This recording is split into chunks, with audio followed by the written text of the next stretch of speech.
नमस्कार, बहुत स्वागत है आपका न्यूज अपडेट में। मैं हूं आपके साथ अमित शर्मा। शुरुआत करते हैं खबरों की। रामनगर एवं कालाढूंगी नगर पालिका के प्रेक्षक मोहम्मद नासिर रामनगर पहुंचे, जहां उन्होंने अधिकारियों के साथ राजकीय स्नातकोत्तर महाविद्यालय के सभागार में निकाय चुनाव को लेकर बनाए गए स्ट्रांग रूम एवं मतगणना स्थल का निरीक्षण किया, साथ ही व्यवस्थाओं का जायजा भी लिया। उन्होंने बताया कि राज्य निर्वाचन आयोग द्वारा जारी किए गए दिशा निर्देशों का पालन करना और निष्पक्ष और शांतिपूर्ण ढंग से चुनाव कराना हमारी प्राथमिकता है। इस दौरान एसडीएम राहुल शाह, तहसीलदार कुलदीप पांडे, कोतवाल अरुण कुमार सैनी सहित कई अधिकारी मौजूद रहे। जो राज्य निर्वाचन आयोग के दिशा निर्देश हैं उनका कड़ाई से अनुपालन किया जाए और इसी संबंध में यहाँ स्ट्रांग रूम के लिए और काउंटिंग के अरेंजमेंट देखने के लिए हैं और जितने भी निर्देश हैं उनका विधिवत अनुपालन किया जाए, ये सुनिश्चित करा जाए। आगे भी जो है कड़ाई से आचार संहिता का अनुपालन कराया जाएगा। रिटर्निंग अफसर साहब को निर्देश दे दिए गए हैं।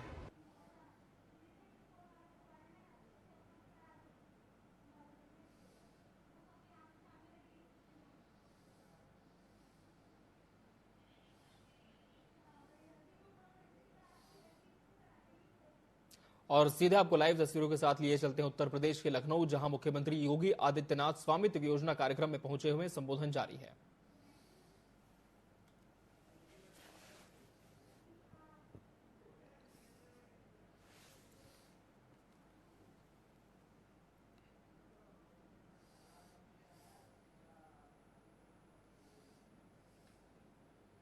हर ग्राम पंचायत में एक ग्राम सचिवालय के निर्माण की कार्रवाई को लगभग पूरा किया जा चुका है और मेरा यह मानना है कि आज नए भारत के नए उत्तर प्रदेश में हर ग्राम पंचायत अपने यहां 5 से लेकर 7 लोगों को रोजगार अकेले ग्राम पंचायत दे रहा है।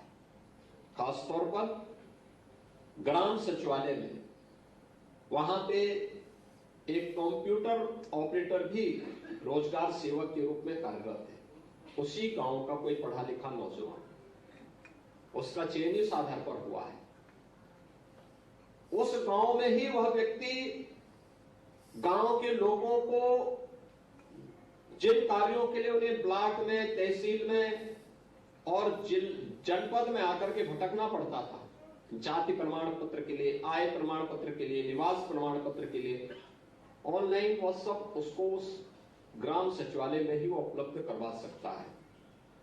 एक रोजगार वह प्राप्त हुआ।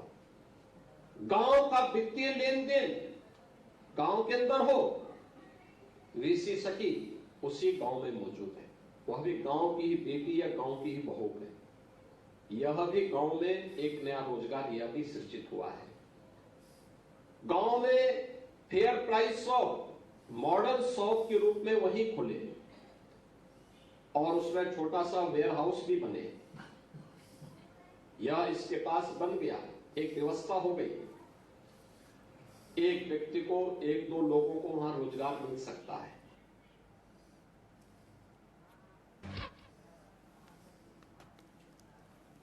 तो मुख्यमंत्री योगी आदित्यनाथ को आप सुन रहे थे। गांव को पूरी तरह से विकसित करने की बात वो कह रहे थे। बढ़ते खबरों में आगे और बात करेंगे रुड़की की, जहां मंगलौर नगर पालिका से कांग्रेस ने आपको बता दें चौधरी इस्लाम को प्रत्याशी बनाया है, लेकिन चौधरी इस्लाम का पर्चा निरस्त कर दिया गया था, जिस कारण चौधरी इस्लाम ने नैनीताल हाईकोर्ट का दरवाजा खटखटाया था, जिसे लेकर हाईकोर्ट ने अपने फैसले में चौधरी इस्लाम के पर्चे को बहाल किया है, जिसकी सूचना समर्थकों में लगते ही खुशी की लहर दौड़ पड़ी। वहीं चौधरी इस्लाम ने कहा कि हाईकोर्ट के निर्णय की वो सराहना करते हैं और उन्हें न्यायालय पर पूरा विश्वास था। आगे कहा, यह लोकतंत्र की जीत हुई है। आवाम आपको दिख खड़ी साहब सामने, सबका यकीन था कि हमारी जीत होगी। सब तैयार खड़े हैं। चौधरी इस्लाम जो भी साथ सब ये लोग बताएंगे, जो भी रणनीति होगी उसी के तहत काम करेंगे। आवाम आपको दिख खड़ी साहब। भाजपा लालकुआं नगर पंचायत प्रत्याशी प्रेमनाथ अध्यक्ष के समर्थन में आज भाजपा की राष्ट्रीय उपाध्यक्ष और उत्तराखंड प्रभारी रेखा वर्मा ने वार्ड 5 में नुक्कड़ जनसभा कर बीजेपी प्रत्याशी प्रेमनाथ पंडित को विजयी बनाने की अपील की। उन्होंने नगर के समग्र विकास के लिए भाजपा की जीत को जरूरी बताया। साथ ही उन्होंने विपक्षी पार्टी पर निशाना साधते हुए कहा कि ओबीसी जाति के असली हकदार भाजपा निकाय अध्यक्ष प्रत्याशी प्रेमनाथ पंडित हैं। दूसरे प्रत्याशी अपना ओबीसी जाति का सर्टिफिकेट बनवाकर चुनावी मैदान में आए हैं। जनता सब जानती है, जिसका जवाब आने वाली 23 जनवरी को अध्यक्ष प्रत्याशी प्रेमनाथ पंडित को विजयी बनाने के लिए जनता तैयार बैठी है।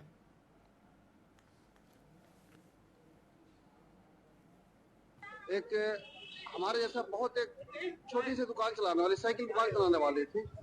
हम एक बहुत गरीब प्रत्याशी हूँ। सबसे निवेदन करता हूँ कि आने वाले 23 तारीख को भारतीय जनता पार्टी के प्रत्याशी प्रेमनाथ पंडित को कमल के फूल पे जो है सभी जनता से निवेदन करता हूँ कि हम अपना आशीर्वाद दें, अपना सहयोग दें और अपना सहयोग दे करके हमें आगे चेयरमैन बनाए, अपना प्यार दें। जनता ने आशीर्वाद दिया है। आज हमारे नगर पंचायत के प्रत्याशी प्रेमनाथ पंडित जी को लिए हम सब लोगों ने जनता से अपील की है और जो हमने यहाँ लाल कुआं में भ्रमण किया है, जनता के बीच में गई हूँ, जनता से पूछा है तो बहुत आशीर्वाद और सहयोग मिल रहा है। हम ये कहना चाहते हैं कि लालकुआं वर्तमान में नगर पंचायत है, बहुत जल्द हम इसको नगर पालिका बनाने जा रहे हैं, मगर मैं ये कहना चाहता हूँ इन निकायों का बजट बहुत कम होता है। बिना सरकार के सहयोग के शहर का विकास नहीं होता। तो मैं बार बार हर मंच पर इस बात को कह रहा हूँ कि अगर हम लालकुआं नगर का चहुमुखी विकास चाहते हैं, अभी मैंने आपको बताया कि हम लोगों ने लगभग 23 करोड़ रुपए की धनराशि केवल पेयजल के लिए लालकुआं नगर को दी है। 23 करोड़ रुपए की धनराशि, लगभग 50 करोड़ रुपए की लागत से लालकुआं रेलवे स्टेशन का विस्तारीकरण हो रहा है, उसका आधुनिकीकरण हो रहा है, नई ट्रेनों का संचालन हो रहा है, नए अन्य कार्यक्रम हो रहे हैं। हम लोग बाईपास के लिए आप लोगों ने विगत दिनों देखा होगा कि मैंने माननीय मुख्यमंत्री जी ने निवेदन किया था, तो उन्होंने 2 शहरों के लिए ऋषिकेश और लालकुआं बाईपास की मांग माननीय प्रधानमंत्री से की है, उस बात को वहां पर रखा है। खबर लोहाघाट से है, जहां नगरीय निकाय चुनाव को लेकर बीजेपी जिलाध्यक्ष निर्मला मेहरा के नेतृत्व में सीएम धामी रोड शो की जोरदार तैयारी की गई है। जहां जिलाध्यक्ष निर्मला मेहरा ने कहा कि सीएम धामी कार से हथरंगिया पहुंचेंगे, वहीं से ऐतिहासिक रोड शो शुरू होगा। इस दौरान पूर्व विधायक पूरण सिंह फरत्याल ने कहा कि बीजेपी गोविंद वर्मा को भारी बहुमत से जीत दिलाने की अपील के साथ साथ ट्रिपल इंजन की सरकार बनाने की अपील करेंगे।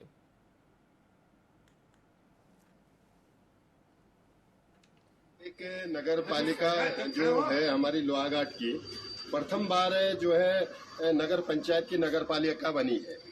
जो सन 65 में यहाँ नगर पंचायत बनी थी, उसको नगर पर सबसे बड़ी उपलब्धि है, उसका पहला चुनाव है।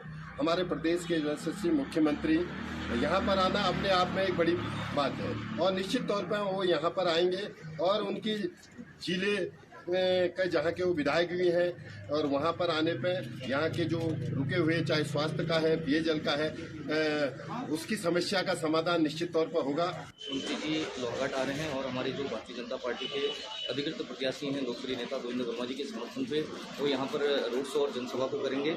जैसा कि सभी कार्यकर्ताओं में बहुत ज़्यादा उत्साह है क्योंकि माननीय मुख्यमंत्री जी का यह गृह जनपद भी है, वो चंपा विधानसभा से विधायक हैं और पूरे चंपा जनपद को वो अपना परिवार समझ करके सबको अपना समझते हैं। मैं इस उपलक्ष्य में यही कहूँगा कि जिस प्रकार धामी जी ने चंपावत के लिए बहुत कुछ किया है, आज हमारा भी दायित्व बनता है कि लोहाघाट की सीट हम धामी जी की झोली में डालें। आज का जो देवपुरी जनता है लोहाघाट की, उसका भरपूर सहयोग एवं आशीर्वाद मिल रहा है और आज माननीय धामी जी हैं, एक जो उनके द्वारा उत्तराखंड में अलग पहचान बनाई गई है विकास कार्य को लेकर के, मैं उसी को लेकर आज माननीय मुख्यमंत्री जी का एक रोड शो और एक जनसभा को सम्मिलित करने जा रहे हैं और जिसमें लोहाघाट नगर की मातृशक्ति हो, चाहे युवा शक्ति हो, चाहे हमारे बुजुर्ग आ रहे हैं, काफ़ी उत्साह है उनको उस रैली तक आने का और रैली के साथ साथ जो रोड शो है, रोड शो में भी सम्मिलित होने का उनको काफ़ी जोश और खरोश के साथ तैयारी में लग चुके हैं। सुबह से सैकड़ों की संख्या में लोगों के फोन भी आने शुरू हो गए हैं। देहरादून में समान नागरिक संहिता के पंजीकरण के लिए पोर्टल तैयार कर लिया गया है। इस पोर्टल को सूचना प्रौद्योगिकी विकास एजेंसी ने तैयार किया है। उस पर एक साथ 50,000 से ज्यादा यूजर अपनी एंट्री कर सकते हैं। अत्याधुनिक सुरक्षा उपायों से लैस इस वेबसाइट को साइबर हमलों से अधिक सुरक्षित बनाने के लिए नेशनल डाटा सेंटर से लिंक किया गया है। ITDA ने यूसीसी वेबसाइट ucc.uk.gov.in की लॉन्चिंग से पूर्व पुख्ता तैयारियां की हैं।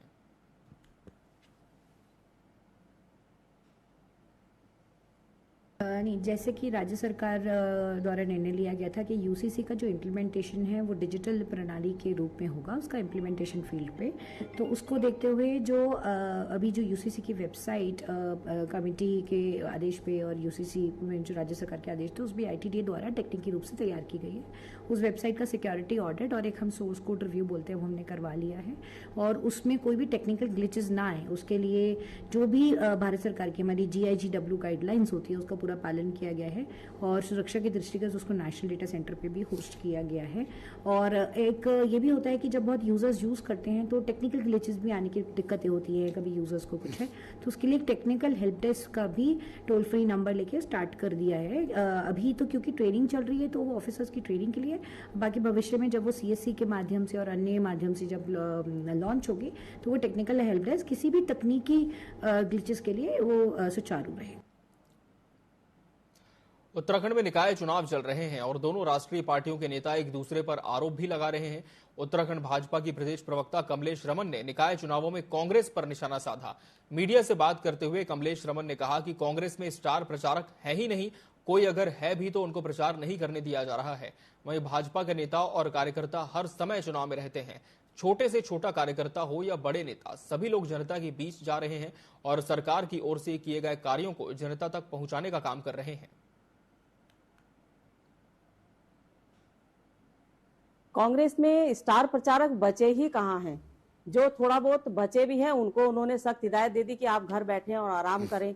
रही बात भारतीय जनता पार्टी की, तो भारतीय जनता पार्टी छोटा चुनाव हो या बड़ा चुनाव हो बड़ी गंभीरता से लड़ने का काम करती है, और इसीलिए छोटे कार्यकर्ता से लेकर के बड़े वरिष्ठ नेता तक हमारे मैदान में हैं और लोगों को अपने प्रदेश सरकार की योजनाओं को बताने का काम कर रहे हैं।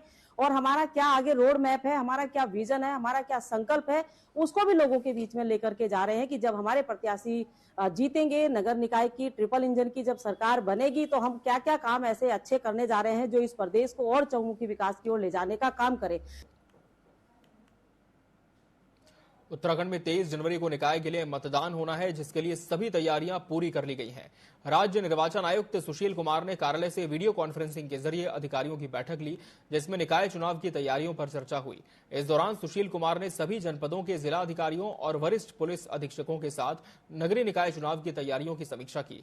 इस दौरान उन्होंने अधिकारियों को निकाय चुनाव निष्पक्ष और शांतिपूर्ण ढंग से कराए जाने के लिए जिला अधिकारियों और वरिष्ठ पुलिस अधीक्षकों को जरूरी दिशा निर्देश भी दिए हैं।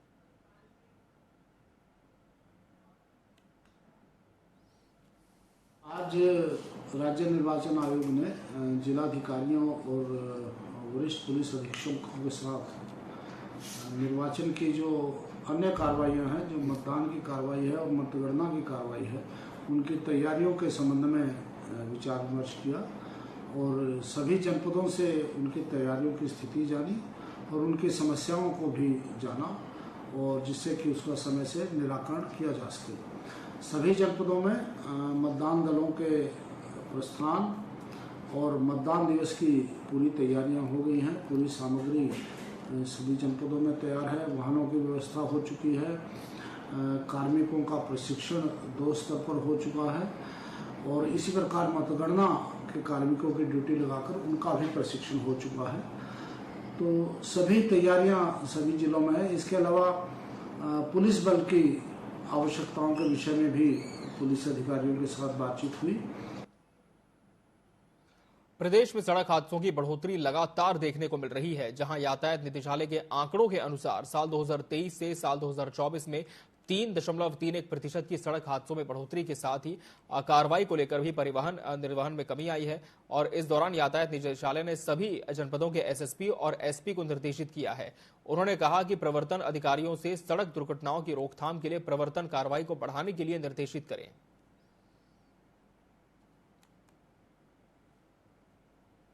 जितने भी मेजर एक्सीडेंट्स हैं उनको सभी को हम लोग रिव्यू कर रहे हैं, क्या कारण रहे। जहाँ पर भी हमको लगता है कि कुछ ऐसी एनफोर्समेंट के लेवल पे इश्यूज हैं जिन पे हम बेहतर कर सकते हैं, उनको लेकर के जो डिस्ट्रिक्ट्स हैं उनको कम्युनिकेट किया गया है। एनफोर्समेंट को और ज़्यादा इफेक्टिव कैसे हम लोग कर सकते हैं और एक्सीडेंट को मिनिमाइज़ करने के लिए जो भी उनको रिव्यू करने के बाद, एग्जामिन करने के बाद जो भी रीजंस आपको समझ में आते हैं जहाँ से उनको मिनिमाइज़ किया जा सकता है, उसको लेकर के भी डिटेल्स में डायरेक्शंस जो है डिस्ट्रिक्ट्स को इशू किए गए हैं। और जहाँ पर एनफोर्समेंट में कमी आई है उनको खासतौर से बताया गया है। जो डिस्ट्रिक्ट्स जो है जो आइडेंटिफाई हुए हैं, जहाँ पर कुछ इन्फोर्समेंट कम देखा गया है, उनको कम्युनिकेट किया है कि एनफोर्समेंट को बढ़ाया जाए और फोकस रहें कि किस तरीके से एक्सीडेंट को हम लोग मिनिमाइज कर सकते हैं। जो भी एनफोर्समेंट की कार्रवाई है वो उसी डायरेक्शन में होनी चाहिए। और यहां रुकेंगे एक ब्रेक के लिए। ब्रेक के बाद भी खबरें जारी हैं।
विकास पुरुष प्रधानमंत्री नरेंद्र मोदी के मार्गदर्शन एवं माननीय मुख्यमंत्री योगी आदित्यनाथ जी के कुशल नेतृत्व में प्रयागराज महाकुंभ 2025 अब डिजिटल महाकुंभ बनने के लिए हो चुका है तैयार। डिजिटल महाकुंभ के सपने को साकार करने वाली आवश्यक सेवाओं के लिए कुंभ सहायक AI चैटबॉट को QR कोड स्कैन कर WhatsApp पर प्राप्त किया जा सकता है। इससे श्रद्धालु 11 भाषाओं में हर तरह की जानकारियां प्राप्त कर सकेंगे। कुंभ सहायक चैटबॉट से बोलकर या लिखकर तत्काल जानकारियां प्राप्त होंगी। ये चैटबॉट श्रद्धालुओं को मीडिया गैलरी जैसी कई और सुविधाएं भी देगा। किसी अस्थायी शहर के लिए पहली बार गूगल पर महाकुंभ मेला क्षेत्र अलग से चिन्हित किया गया है। इससे नेविगेशन आसान होगा। डिजिटल महाकुंभ का साक्षी बनने आप भी पधारिए प्रयागराज। सनातन गर्व महाकुंभ पर्व, महाकुंभ 2025 प्रयागराज।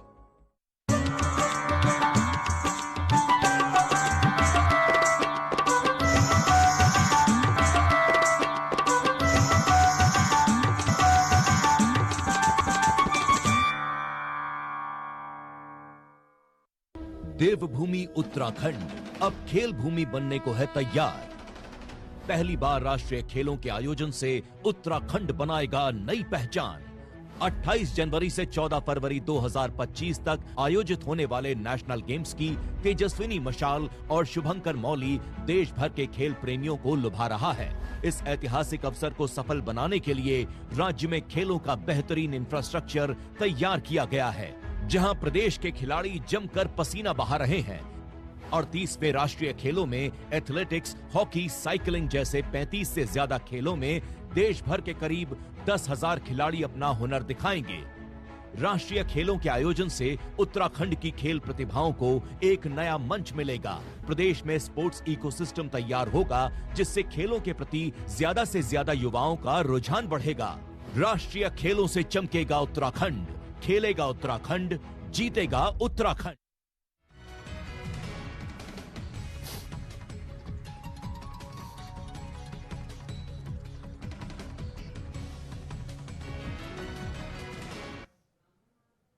ब्रेक के बाद एक बार स्वागत है आपका। बढ़ते हैं खबरों की ओर। 28 जनवरी से उत्तराखंड में 38वें राष्ट्रीय खेलों का आयोजन किया जा रहा है, जिसमें मुख्य अतिथि के रूप में पीएम मोदी शिरकत करने देहरादून पहुंच रहे हैं, जिसकी तैयारी को लेकर अभी से ही प्रशासन सख्त हो गया है। एसपी सिटी प्रमोद कुमार ने कहा कि 28 जनवरी को पीएम मोदी उत्तराखंड के दौरे पर होंगे। उनके दौरे को देखते हुए जो प्रोटोकॉल है उसके हिसाब से सुरक्षा व्यवस्था की जा रही है। तमाम पुलिस प्रशासन सुरक्षा में लगाया जाएगा।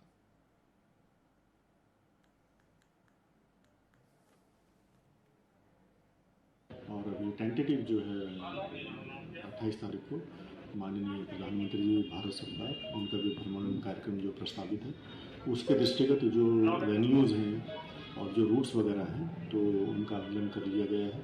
और साथ ही साथ वहाँ पे जो फोर्स का अपना डिप्लॉयमेंट है, उसका भी एक टेंटेटिव चार्ट वो भी हमारे द्वारा तैयार कर लिया गया है। और साथ ही साथ जो पार्किंग की व्यवस्था रहेगी उसके संबंध में भी चर्चा कर ली गई है। अभी फोर्स का आकलन किया जा रहा है कि कितना कहाँ लगेगा, उसके बाद जिले में अवेलेबल कितना है और वहाँ से फिर मांग वगैरह कितनी करनी है, तो उसके संबंध में चर्चा करके आज उसको भी फाइनल रूप दे दिया जाएगा ताकि समय से फोर्स हम लोगों को उपलब्ध हो जाए, समय से हमारे जो ड्यूटी कार्ड्स वगैरह हैं, जो ड्यूटी चार्ट्स हैं वो भी तैयार हो जाए और उनको जो है फिर समय से उनको ब्रीफिंग डिब्रीफिंग जो भी प्रोटोकॉल है उसके अनुसार उनको करके। बागेश्वर जिला मुख्यालय में उत्तरायणी मेले के दौरान मसूरी जैसे थूक कांड की घटना सामने आई है। वायरल वीडियो में एक युवक को भट्टी में रोटी बनाते समय उसमें थूकते हुए देखा गया। घटना के बाद विश्व हिंदू परिषद, हिंदू जागरण मंच और स्थानीय लोगों में आक्रोश है। गुस्साए लोगों ने बागेश्वर कोतवाली में हंगामा किया। पुलिस ने त्वरित कार्रवाई करते हुए आरोपी युवक को हिरासत में लिया और संबंधित दुकान को बंद करवा दिया। इस घटना से स्थानीय लोगों में भारी नाराजगी है और मेले में सुरक्षा व्यवस्था को लेकर सवाल उठाए जा रहे हैं। पुलिस मामले की जांच में जुटी है।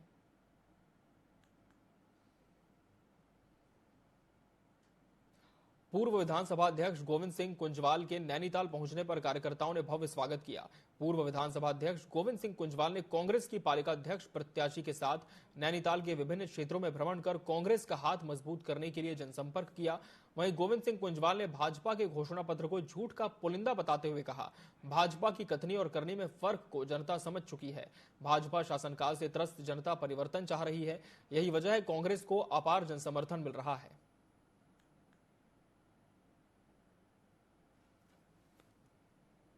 नैनीताल जिले में तो एक नगर निगम है, एक नगर पंचायत है और 5 जो है नगर पालिकाएँ हैं, जिसमें आपका नैनीताल भी है। और जैसा माहौल दिख रहा है उसके अनुसार 5 के 5, 7 की 6 की 6 सीटों को हम जीत रहे हैं। हल्द्वानी भी हम जीत रहे हैं, बाकी नगर पंचायत और नगर पालिका वो सब जीत रहे हैं। इस समय जो है बहुत बड़ा परिवर्तन लोग चाह रहे हैं और बीजेपी की जो कमियाँ हैं उनसे लोग त्रस्त हो गए, चाहे महंगाई का मार हो, चाहे बेरोजगारी हो और विकास को देख लीजिए आप। कांग्रेस के समय में जो विकास हुआ होगा इस उत्तराखंड में, उसके अलावा भारतीय जनता पार्टी ने कोई विकास का काम किया नहीं है। रोडों की हालत खराब है, बिजली पानी की व्यवस्था ठीक नहीं हो रही है, कोई प्लानिंग नहीं है उनके काम करने की। बागेश्वर जनपद के गली गांव में एक नर गुलदार का शव मिला। सूचना मिलने पर वन रेंज की टीम ने मौके पर पहुंचकर गुलदार को अपने कब्जे में लिया। गढ़खेत रेंज ऑफिस में पशु चिकित्सा अधिकारी पीके पाठक ने गुलदार का पोस्टमार्टम किया। उसके बाद वन कर्मियों ने उसका अंतिम संस्कार किया। वन क्षेत्राधिकारी केवलानंद पांडे ने आपसी संघर्ष से गुलदार की मौत की आशंका जताई है, लेकिन पोस्टमार्टम रिपोर्ट आने के बाद ही मौत के कारण की पुष्टि होगी।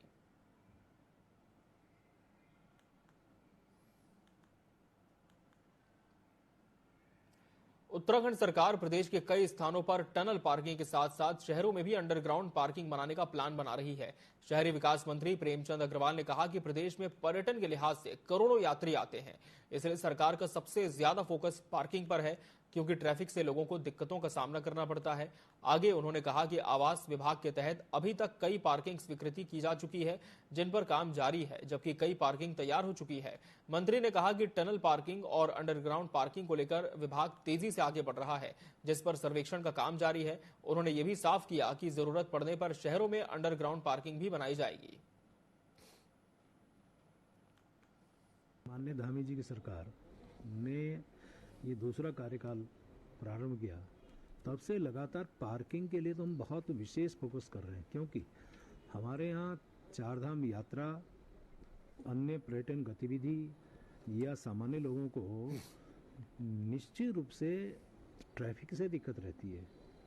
पार्किंग यदि व्यवस्थित होगी, पार्किंग यदि पर्याप्त होगी, पार्किंग यदि ठीक ठाक हर जगह पे होगी, तो इससे भी निजात मिलेगी और एक व्यवस्थित व्यवस्था, यानी कि चाहे वो ट्रैफिक के लिए होगी, चाहे देखने में होगी या किसी भी रूप में, वो बहुत ठीक ठाक लगेगी। तो हमने बहुत सारी पार्किंग इस बीच में, चूँकि मेरा ही विभाग है आवास, उसमें हमने स्वीकृत की है। खेल मंत्री रेखा आर्य ने मुख्य सचिव को पत्र लिखा है, जिसमें खेल मंत्री ने इस बार गणतंत्र दिवस पर सभी 13 जनपदों में आयोजित कार्यक्रमों में राष्ट्रीय खेलों से संबंधित झांकी को भी शामिल करने की अपील की है। मंत्री रेखा आर्य ने कहा कि उत्तराखंड के लिए ये गौरव की बात है कि देवभूमि में इस तरह का राष्ट्रीय आयोजन हो रहा है और इससे सभी उत्तराखंड वासी गौरवान्वित भी हैं। ऐसे में अगर सभी जिलों में राष्ट्रीय खेलों को लेकर झांकियां प्रस्तुत की जाएं तो उत्तराखंड से लेकर देश विदेश में इसका प्रचार प्रसार होगा और उत्तराखंड का मान सम्मान भी बढ़ेगा।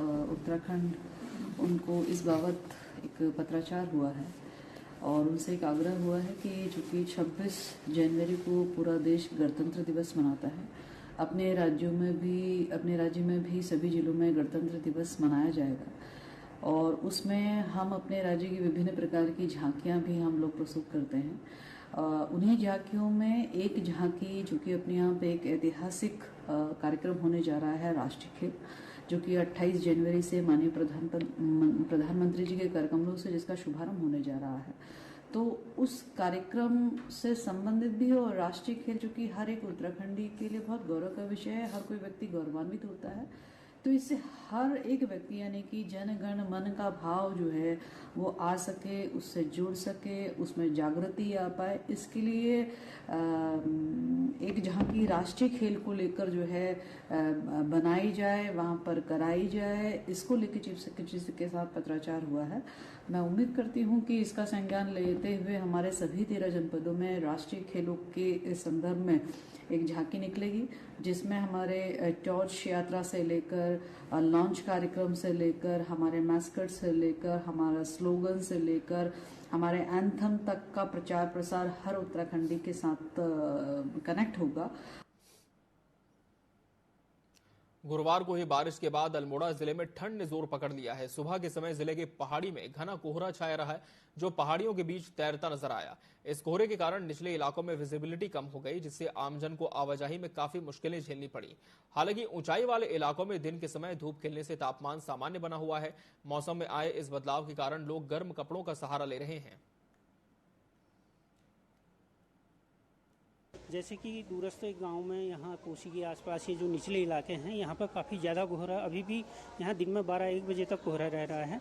कल बारिश होने की वजह से आज सुबह बहुत ज़्यादा कोहरा था, ओस भी बहुत ज़्यादा थी और अभी दिन में धूप खिलने से अभी बड़ा अच्छा मौसम हुआ है, लेकिन सुबह शाम काफ़ी ठंडा हो रहा है पहाड़ी इलाकों में।